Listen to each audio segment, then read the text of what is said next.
Okay, Gwendolyn Alexander asks a question, and then there's a second one that goes with it. I am a poet and have learned the most about my craft from talking to musicians and artists about their process. Do you ever get insights to your work from non-maker sources? Constantly, constantly, constantly. I am inspired by maker frames way outside my own. And that goes with this other question, which is where Alex Coltrin. Your thoughts and processes, your thoughts and processing of the practice of mediums of making are so compelling. I'm curious about your thoughts how art forms like writing, which are less tactile to engage with, compared to visual art, sculpting, and prop making, cosplay. How do they fit under the umbrella of making? They're making. They don't fit under the umbrella, they are the umbrella. They're all part of the same thing. With writing, whether it's fiction or nonfiction, plays or poetry, what makes it making? The artist makes it making. There's no litmus test here. You might think nonfiction can't be beautiful. I would recommend you go read anything by Rebecca Solnit and find yourself astonished at how flowery and, sorry, I hit my mic, how flowery and magnificent nonfiction writing can be. Then they point out, Alex points out at the end, studying playwriting, I always heard that the reason they're called playwrights is because they're building the play like a shipwright builds a ship. But I'm eager to hear your opinion. That is beautiful.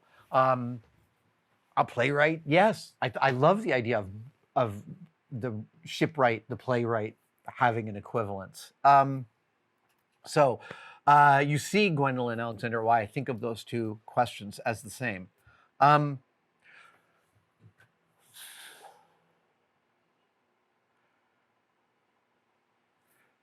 People love to taxonomize. They love to look at what they're doing and think about how it applies to other stuff. It's just a natural human proclivity. And we also love to compare. In fact, I mean, comparison, find the difference, is arguably the origins of all science and engineering. But there's also this proclivity to kind of, a lot of folks will find a medium that they find really successful for them in terms of self-exploration and in terms of the quality of output they can achieve. And they will then be like, this is just the best. It's objectively the best. And I had a package design teacher at the School of Visual Arts in 1986 who said to the class, package design is arguably the purest of art forms. Which is like, fair enough if that's how you feel emotionally, but like nothing less true was, and not to say that package design isn't a pure art form. I reject the idea that one is better than the other. In my experience, growing up with an artist, being an artist, working with, living with artists of all sorts of different stripes. My wife is a poet. And the process is the same for everybody in this. We find a medium in which we can communicate our experience, either directly or abstractly, first with ourselves and then with others. I mean, so like if you're sitting there and you've got like a construction in front of you and it's not quite gelling, and then you hit it with a certain color and it all of a sudden pops. Where did that color come from? You might not have a conscious thing of like, I know that red will make this thing pop. You're like trying stuff, and so maybe you paint it yellow, and yellow is like really wrong, but yellow tells you that red might work. Where did these ideas come from? You didn't know it before it happened, but you know it when it's right. When you are writing something for any reason, professionally, personally, a letter to someone you love that you want to communicate how much you care about them, the writing is art that's happening out of you. And sometimes you say things that surprise you.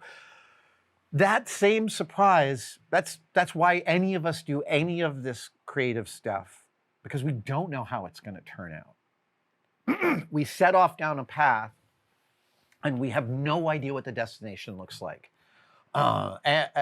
Andrew Stanton, the story guy at Pixar, the director of WALL-E and many other things, Andrew Stanton says that making a Pixar movie, you got to you got to get a bunch of investors to give you $150 million, and you say to them, we're going to dig up a T-Rex. And then 3 years into a 5-year process, you're like, hey, listen, I know you spent all that money because we told you we're going to dig up a T-Rex, but in fact, we're digging up a Stegosaurus. And moreover, it's going to be even cooler than the T-Rex we originally told you about.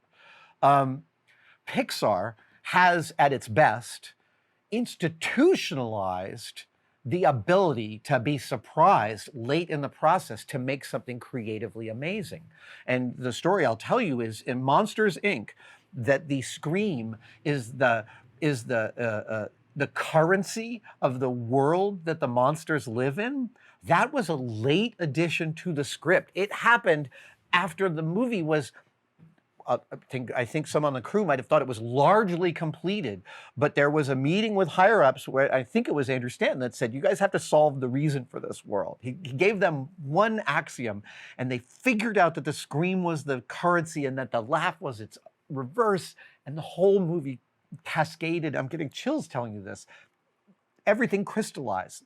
I've had that experience so many times with my Iron Man Mark I armor. All sorts of different pieces in here have shocked me and surprised me within the process of making them. And Pixar has figured out a way, again, not for every movie. Some of the movies that get shorter lead times don't quite get here, but like when they're at their best, they have institutionalized the ability for a group of people to find that surprise, which I find completely amazing and really inspiring. We're all on the same path. We're all trying to make sense of everything, right? And I think that creative output is one of the key ways. You may think of it as just self-soothing, but I point out that you self-soothe long enough and you're going to learn some stuff about yourself. And I think of this as a process both of processing the world and also of self-discovery. And those two processes are analogous whether you are hammering spoons out of copper, or making dresses, or running companies. To me, I don't even think that you have to be in a creative industry to explore deeply creative stuff. Honestly, some of the best managers of people I have met are deeply creative in their management style. Not only do I think that there is no distinction between writing and making or other processes, coding is making, but I don't think that, I don't even limit the creativity to what most people call artistic endeavors. I believe and have confirmed for myself, meeting people of all different stripes, that creative brilliance can come out in any discipline you choose. Thank you guys so much for watching, and I wanted to briefly mention that you could become a tested member. I know, everybody is competing for you to become a member of their thing. What I want to express to you is that the Tested membership has become such an important part of the Tested family. We get tremendous feedback from the Tested members, and they expand the stories that we can tell and the things that we have access to. And you can become a part of it right now by clicking on the link below. See you in the chat.